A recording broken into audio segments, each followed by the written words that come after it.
sente.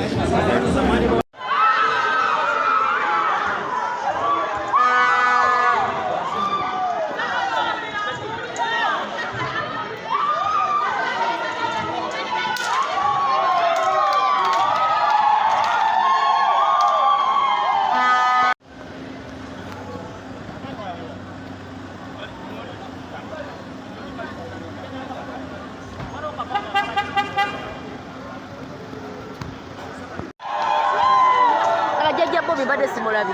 Yaja Bobby. Huyo mkwaiti. Mkwaiti. Huyo mkwaiti.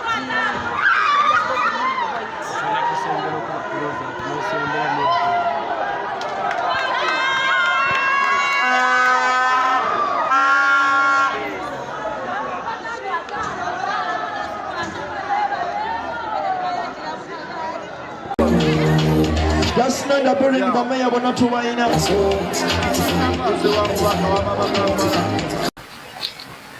Amanya Sadi Isaac Keith, Nichibina cha National Unity Platform. Chana kunyo polisi ya tewaleo chekoze, echokwata mpaka Malende, ngava ku mudwaliro Nairobi. Ngatewa balabanti mulwadde okakanya mutwani ne mukadukulo kaabo. Tulabe nnyo abanabyafuzi bangi nnyo nga babakwata mu ngeri eyo nadusinga ddala abami ba parliament bwe tumanyi nti nno nga n'omusamoninga obusamoninza asobola okugenda ku poliisi neyetwalayo kubanga aba ne address ate aba muntu mukulu mu ggwanga lino naye ekisinga okwennyamiza era ffe abamu nti kisinza okututiisa ffe abamu abanabyabufuzi kwe kulaba nga abaka ba NRM oba omuntu yenna nga wa NRM ne waba nga akoze ekintu ki atunulibwa butunuulirwa sinakindi n'okubeera nga poliisi emuwerekera bwerekezi naye otunuulya sente poliisi z'explaining nga egezaako okukwata ababaka bano kugamba kyennyamiza ekiraga nti no poliisi eringa ekolera ekibiina kya NRM nolwekyo tusaba poliisi mutuulemuko ne bakama bammwe bagambe nti babakozesa ensoli kubanga constitution ewa mandate poliisi okulaba nga ekuuma abantu bonna nga tesosoddemu nti ono wa kibiina kino naye tutandise okubeera nga tunyigiriziddwa okulaba nga tujja kutandika okwerwanaku kubanga omuntu buli nnyindo lwonyigiriza ennyo ogyeta omusaayi tujja kutuuka ekiseera nga tugenda kubizisitinga tukole eggaali tulabe nga tusobola okulaba nga twerwanaku kubanga tulabe nti buli muntu first of all n'oba nga ogenda kukola mukolo nga oli wa nuupu kati ennaku zino n'ogenda ku poliisi n'oba ogenda ku kyakyo n'ogenda ku kyakyo waliwo olusika fundraising genda ku poliisi kugamba kati fe tugoyingewa nolwekyo ndowooza poliisi twemwetereze kubanga tulabe mutuufu ddala mwekubidde nnyo mukulira kibiina ky'NRM ate nga tulaba tutulugunyizibwa buli tuvaayo okubaako kye twogera. Amanya gange nze Honorable Councillor Nsubuga Muhammad nga ndi mukulembeze mu kibuga ekikulu eky'e Kampala nkiikira abantu ba Makerere tuli ku lukiiko lwa Kawempe Urban Council olunaku lwaleero omukulembeze waffe Shamimu Malende Woman MP atwala Kampala District ng'omukyala oba atukiikirira ku lukiiko olukulu lwa Paalamenti leero lwakomezeddwawo okuva mu Aga Khan Hospital ng'akomyewo oluvannyuma lw'obuvune ebbanga lyamaze mu Aga Khan nga jjanjabibwa n'ekyannaku nnyo nti bwe tubadde tuva ku nkulungo waneeno Entebbe Road ab'ebyokwerinda okuli poliisi n'ebitongole ebirala amagye ISO bakoze olukujjukujju ne bakuba abantu kwoteeka n'okuwamba omubaka wa Paalamenti wabula kyannaku era nnyongera okusaasira eggwanga lyaffe democracy tubuuza ali luddawa eddembe ly'obuntu erityobolwa mu ggwanga lya Uganda liri luddawa kubanga essaawa zino kino tekisookedde ku Shamimu Malende pulezidenti waffe Robert Kyagulanyi Ssentamu era naye bwe yali addamu akiraba ekyali ku kisaawe Entebbe baatuuka ne ku extent okuggyamu abakozi ba Civil Aviation Authority ne babateeka emabbali ne bateekamu aba SFC bokka okusobola okulaba nti no banoonya olukujjukujju okukwata pulezidenti waffe Robert Kyagulanyi Ssentamu era kye bakoze kati ffe tubuuza nga ffe bwe kibanga essaawa zino mutandise okukola ebintu bwe bityo eddembe ly'obuntu lye mutugamba nti nno mwalwanirira mu 86 liri luddawa nyongera okuwoola bano abakulu abakulembera eggwanga lino bino bimuli mu kukola byakolebwa ku mulembe gwa Amini Dada Maria Mungu bwe muba mumujjukira yakola ebintu bingi nnyo so nammwe bwe muli mu kukola mujjukire nti n'emirembe n'emirembe gizze gikola bino tubakubiriza mukimanye nti nno obudde bwammwe bwe bunaaba butuuse bannayuganda bagenda tandika okubibabuza so kyandibadde kirungi nnyo ne munyiga ku liiso ne mwettira ku liiso ne mumanya ki kye muyina okuzzaako ne mulekeraawo okutyegolera eddembe ly'obuntu ya National Unity Platform okubeerawo njagala okwebaza Supreme Mufti ow'Ekibuli ne delegation yonna Sheikh Lunanoba ow'ekitiibwa omulangira okuba nti obubaka bwatuuka mubadde munsindikira essala ate ne mukuziika. Supreme Mufti wakiika bulungi ku ttiimu y'Ekibuli. Tweyanzizza nnyo, tweyanzeege. Nsaba Allah abeere ng'abawa empeera esinga obulungi. Mu nsonga eyo era eyo taata njagala kutwala mukisa guno okwebaza Katikkiro w'ekika ky'Emmamba wamu ne ttiimu yonna nga bwe mwajja era ne mubeerawo okubeera nga muziika taata n'okumusiibula. Bannange buli alina kye yakola ku kujjanjaba taata, ku kusiika taata, tumwebaza nnyo, tumwebaliza ddala.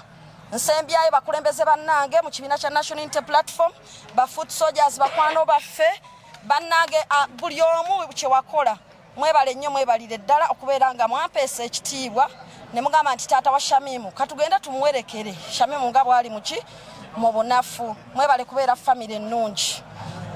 Olwaleero nkomyewo naye nga sikomyewo mu ngeri ya bulijjo ng'era embeera bwe mugiraba. Tubadde gye tuli naye nga naffe bigenda mu maaso mu Uganda tubiraba. Era olumu tubadde tusindika obubaka okuvumirira yadde ebiteeke bye biyisibwa mu palamenti n'embeera y'okutyobola eddemba ly'obuntu egenda mu maaso.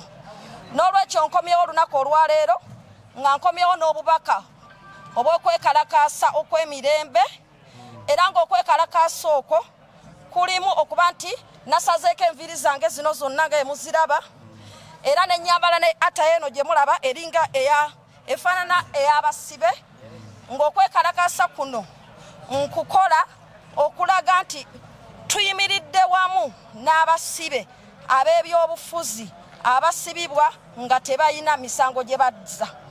Mu kiseera kye kimu nga ndaga okwekalakaasa kwange olw'abo abantu bonna abasibe abali mu makomera dde bayinza okuba nga si ba byabufuzi naye nga tebawozesebwa. Abantu bongedde okukwatibwa mu mbeera etali y'amateeka, baterekebwa mu bifo ebitali by'amateeka, tebawozesebwa mu biseera, babasuza bubi nnyo, bwe balwala tebakkirizibwa kujjanjabibwa mu biseera, so tufiiriddwa obulamu bungi. Kyokka ate ng'ekisinga okwewuunyisa nti ate bannabyabufuzi oba abakwatibwa ku nsonga z'ebyobufuzi ate bo bannange kiyitawo nnyo. N'olwekyo olunaku olwaleero nga Shamimu Malende nze nga ndabika bwe nti era nga nsaba bannayuganda bonna buli ali mu mbeera ey'obusibe abeere nga agoberera ekintu kino okulaga bannaffe abali mu makomera tutuyimiridde wamu nabo. Buli asobola salako enviiri zo yadde nga toli musibe, tusobole okuyimirira ne bannaffe tubalage nti tutambula wamu nabo era tulumirirwa ekyo kye bayitamu. Ekyokubiri kugenda mu maaso n'okutalaaga okulaba nga tuyamba abo bonna bonna abali mu makomera ku bwereere ng'era enkola yaffe bwebadde ng'eri.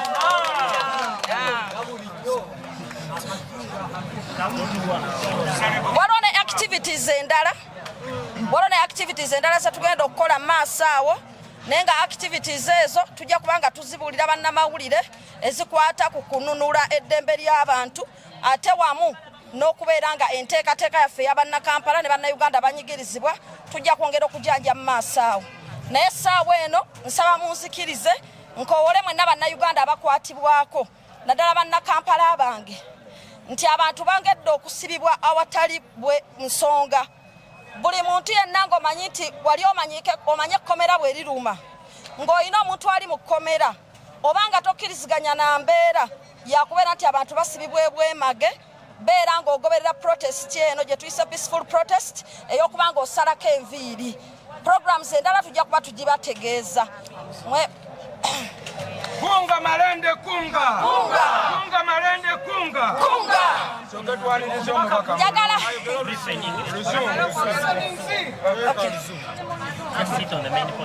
Okay. I would like to thank the Almighty God for giving me another chance to live. We have lost many comrades like Comrade Wameli Anthony, Honorable Sajiri Nyamahambad, and many others. We have also had many of our comrades who are still overseas that are receiving treatment and have not yet made it back to Uganda. A case in point is Sudden Magic and our comrade Ashraf Kasirie and so many others. So I thank the Almighty God that He has given me another opportunity to live. And secondly, I would also like to thank my fellow Ugandans and the people of Kampala and my NUP family for always constantly praying for my recovery and checking on me. May God reward you all abundantly. I would also like to thank everyone that turned up for the burial ceremony of my late father, Jamal Ahmed Sebuta Malende. And that delegation was led by none other than His Excellency, the President, Robert Kyagulanyi Ssentamu, the Katikiro of Mamba Clan, and the Supreme Mufti from leading the Chibuli team. I thank you all, including my Nup family, for turning up, and my people of Kampala and Uganda at large. Thank you so much for attending that burial. Now, I return today in Uganda with a peaceful protest in favor of our political prisoners. I decided to cut off my hair, as you see it, and also get clad in this prison-like attire to show solidarity with those prisoners. We want to tell them that we are with you, and we are standing with you, and we despise any kind of persecution that is being put against you. I call upon all Ugandans who are of good conscience to follow suit. You can cut off your hair, you can dress in a prison-like attire, you can do anything to show solidarity with those people in prison. In the meantime, we shall be resuming our prison visits to ensure that we bail out most of our comrades free of charge, as we have always been doing. Other programs regarding the prisoners, other activities, and also regarding the programs for Kampala and other Ugandans that are oppressed, we shall be communicating to media in a few days' time from now. I want to thank all of you that have come to welcome me. Thank you so much. I would like to thank everyone in their own capacities. I'm so blessed and I'm so happy. Daphne, I'll have another day for mentioning names, but thank you so much, all of you, for turning up, for sparing your time. I cannot thank you enough. May the good Lord bless you so much. But I just want to say that, please, from today onwards, we are going to fight for political prisoners. We are going to make time for those people. We are going to move around the prisons. We are going to see that we have to fight for those people. Because if we do not fight for them, who else will? If they take you in prison and no one is coming up for you, no lawyer is there to say that let me come and do the pro bono services. And in most cases, you don't even have the money. And you know what people want most are their families back to them. I may take the bread to the family, but you know the most important thing is to get the head of family out of prison, and then they come back and look after their families. That's why it's always important to bail out these people. We should not wait when it has happened to us. It can happen to anyone. Of anyone. So let's all stand in solidarity with the political prisoners. Let's all stand in solidarity with the oppressed people. Thank you all. People power. Our power. People power. Our power. Freedom. Freedom. Freedom. Freedom. We talked about the constant love from the president and the first lady. Ne kwato mbaka waffe naye ffe tetukweddeemu maanyi na katukyamulinze yadde poliisi emukutte ffe tukimanyisa yonna egenda kumuta kuba tetulina musango gwe tukoze okuba nti abadde n'abawagizi bangi bannakampala bonna bavuddeyo okusobola okulaba nga bamwaniriza ne bannayuganda ekyo tekimenya amateeka kubanga tuzze tulaba aba NRM nga bayisa ebivulu mu kibuga kyonna kati tugamba mbaka waffe talina kyakoze era tusaba bamutwe kubanga abantu bangi bamulinze okusobola okulaba nga bamwaniriza mu maka ge. Nze Bishop Tom Sange William Bifaaki omusumba w'enkulaakulana n'enkyukakyuka nva Mityana North era nga nindiridde okwesimbawo obubaka bwa Parliament mu Mityana North. Eggwanga lino okumenya amateeka kususse. Bannabyabufuzi abali ku ludda oluvuganya gavumenti bo bafuuse kagoma ka lubendera. Buli kaseera bakubwa, bamenyebwa, bayisibwa ng'ekyokuttale. Naye tusaba gavumenti amateeka gakwatibwe. Kubanga abantu bano kati tunuulira Honorable Malenda badde ava ku kisaalo. Ava badde mulwadde. Naye ne mujjayo amasasi ne mukuba amasasi, ne mukuba tiyagaasi. Kugamba ebintu ebyo tubyetaaga mu ggwanga lyaffe. Honorable Besigye baamukwata ali mu kkomera. Bano ba Edi Mutwe bali mu kkomera. Kati bannabyabufuzi ab'oludda oluwabula gavumenti bo banaggwera mu makomera naye ng'ate bateekawo ebibiina ebingi bibeere nga byonna bivuganya. So tusaba gavumenti bannabyabufuzi abali ku ludda oluwabula gavumenti bakwatibwe ng'abakulembeze era bayisibwe ng'abakulembeze baleme kuyisibwa nga bwe baagala.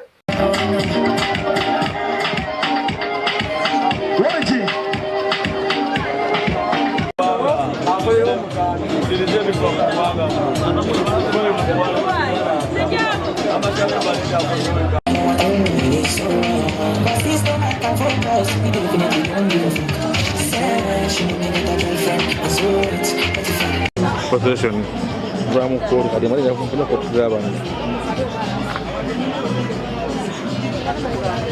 nange sinafuna tena watano mkama wangu